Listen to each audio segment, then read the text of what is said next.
how do we read this book? I mean, I've been taught throughout my life that I'm supposed to have a quiet time, for instance. And in your quiet time, what you do is, you pray and you read the Bible. And I don't know, it depends on who you ask. 10 minutes of Bible reading is good, a half hour. I have friends who read the Bible an hour every day. I think as much as you can get is great. But how do you think about that? And not just how do you physically read it? Do you read it from front to back? Do you do a 1-year, Bible reading plan?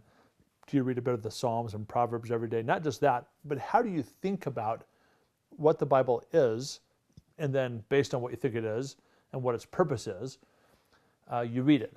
So growing up, I constantly felt guilty that I wasn't reading it enough. It didn't seem to matter how much I read it. I always found somebody else that read it more. It became kind of this contest, and it felt like a rule book to me, like a constitution for how to live. And I hear that taught all the time. If you want to know how to live, read the Bible. The Bible is the rule book for life. It's the constitution for life.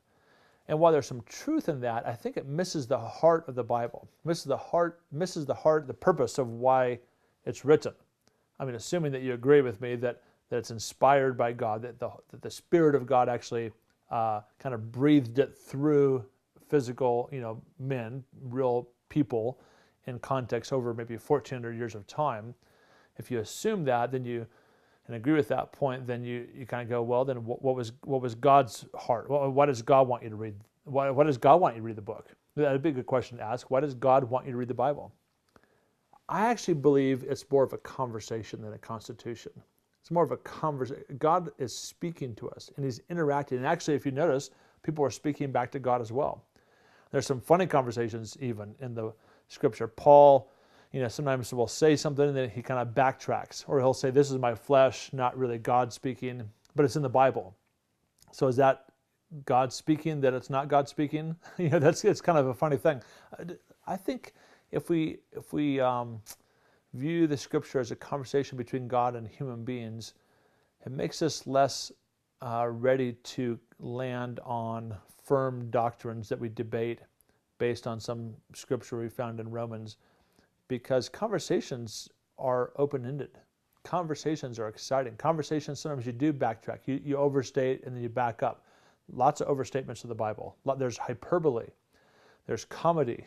There's sarcasm. There's all kinds of stuff going on in the Scriptures. If you read it like just imagine if you and God, the Father, were sitting down in your living room beside a fireplace in the evening, and you were just talking to each, and He just says, "Carl, how you doing?" And you go, "Well, pretty good," but how would that change the way you read it?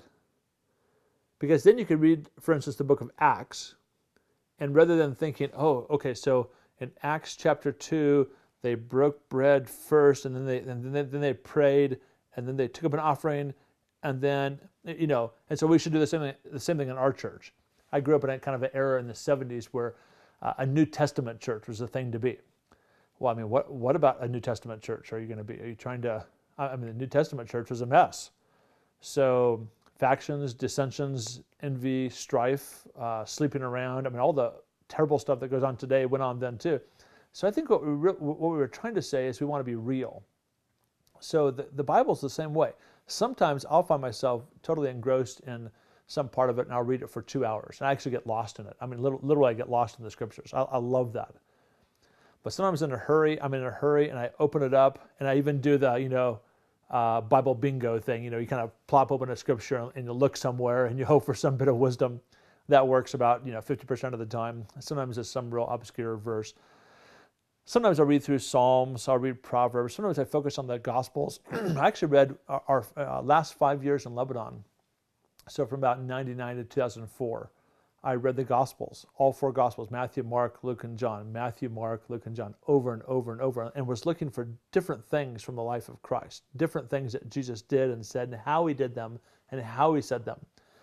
It actually reoriented the way I think about, I would say, about everything. Other times I've been focused on the little epistles, Galatians, Ephesians, Colossians, Philippians, those kind of 4 to 6 chapter small letters to churches that Paul wrote. and so much good stuff in those. I grew up loving the Old Testament. I love history. My degree, my Bachelor of Arts degree from the University of Colorado is in history. And so I loved, the Pentateuch and 1st, 2nd Samuel, 1st and 2nd Kings, also, Ruth, Joshua, Judges. I love those books. They're so rich. They're so interesting. And I think sometimes when we make it a rule book, we take this fascinating macro story of God interacting with humankind and then the conversation between humans and God and humans, and we reduce it to, should I do this or should I do that? Or what's the will of God? And you open the Bible as if the Bible is going to tell you what he wants you to do tomorrow. Do you quit your job? Do you get a new job? Do you go to this church or that church? You really think you can find that in the Bible?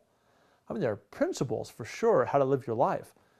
But I just think it comes to life. Try reading the scriptures again. Let it come to life. Let it nurture your soul and your spirit.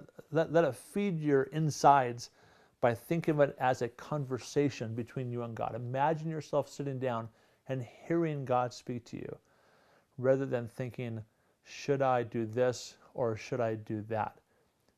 And enjoy the scriptures. Let it be worship. Let it be fun. Let it be exhilarating. And I just pray for you that your life in the scriptures, in the Bible, would be reinvigorated as you think of it possibly this new way.